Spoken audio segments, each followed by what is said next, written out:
দরিদ্রদের ঈদের আনন্দ বাড়াতে বিত্তবানদের এগিয়ে আসার আহ্বান পার্বত্যমন্ত্রীর।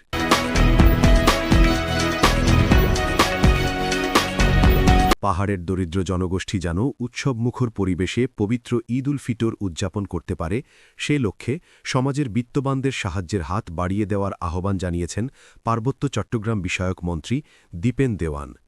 মঙ্গলবার ৩ মার্চ সকালে রাঙামাটিতে দরিদ্রদের মাঝে ইফতার ও ঈদ সামগ্রী বিতরণ অনুষ্ঠানে প্রধান অতিথির বক্তব্যে তিনি এ আহ্বান জানান। পাহাড়, ঝর্ণা ও নিসর্গের শহর খ্যাত রাঙামাটির প্রাণকেন্দ্রে, যেখানে স্বাদের সাথে মিশে আছে দীর্ঘ ৩৫ বছরের ঐতিহ্য, hotel Sundarban and biryani house. খাঁটি সাজে সকাল ও বিকালে নাস্তায় থাকছে স্পেশাল পরোটা, নান, রুটি, গরম খিচুড়ি, চা, ডিম আর মুখে লেগে থাকার মতো হাঁসের মাংস।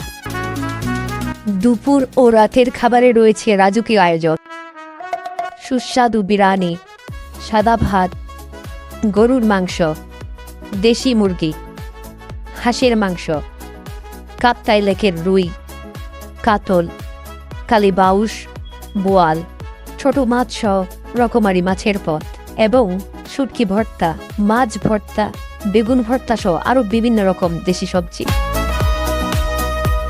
স্বাদে, বিশ্বাসে ও ঐতিহ্যে hotel Sundarban and biryani house. মন্ত্রী বলেন, বর্তমান প্রধানমন্ত্রী তারেক রহমান দেশের সকল মানুষের কল্যাণে কাজ শুরু করেছেন। তার নির্দেশনায় সারা দেশে প্রকৃত সুবিধাভোগীদের মাঝে ফ্যামিলি কার্ড পৌঁছে দেওয়ার কার্যক্রম চলমান রয়েছে। দরিদ্র প্রতিটি পরিবার যেন এই সুবিধা পায় তা নিশ্চিত করতে প্রশাসনকে সতর্ক থাকার নির্দেশ দেন তিনি। পাহাড়ের সাম্প্রদায়িক সম্প্রীতির প্রসঙ্গে মন্ত্রী বলেন, পাহাড়ি বাঙালি সকল সম্প্রদায় দীর্ঘদিন ধরে সৌহার্দ্যপূর্ণ সহাবস্থানে বসবাস করছে।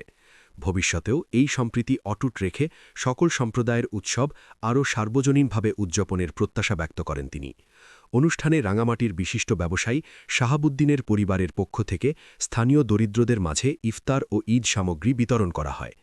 এ সময় উপস্থিত ছিলেন বিএনপি নেতা মানুষ মুকুর চাকমা, মাওলানা হারুন, হাফেজ মোহাম্মদ নুরুল আফসার উদ্দিন সহ স্থানীয় গণ্যমান্য ব্যক্তিবর্গ।